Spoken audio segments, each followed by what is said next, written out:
Another day, another ulam. So, welcome to my Bluetooth serye, guys. So, may bago na naman tayong recipe na i-share sa inyo.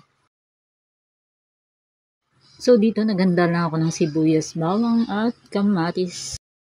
So, pinakuluan ko nga lang muna tong hipon sa gata. Ayan, para may sabaw tayo. And then later, iaahon ko siya. Doon ko siya ilalagay sa may sapal para luto na rin siya. And then, para may sabaw na rin ako. So, dito nga, nag-prepare lang ako ng sapal. Then, naglagay lang ako ng turmeric powder para maging color yellow siya. Ayan. So, gagamitin natin itong panggisa. Ayan. So, nilamas-lamas ko lang siya dito para maghalo yung turmeric sa nyog. So, dinagdagan ko lang ulit ng kalawag. Yan. Kulang sa kulay. Hanggang sa maging yellow na siya. At luto na rin ng hipon. So, tatanggalin ko na siya dito sa sabaw. Igigisa ko na nga itong mga lamas niya. Yung kamatis, sibuyas, bawang. And then yung sili. Nilagyan ko na rin ng sili.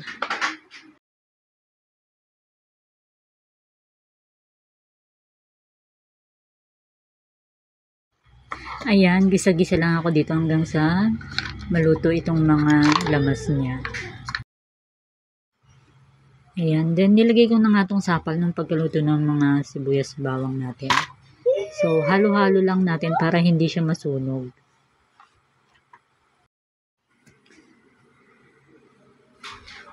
Then, nagtira pala ako ng konting sabaw ng unang gata.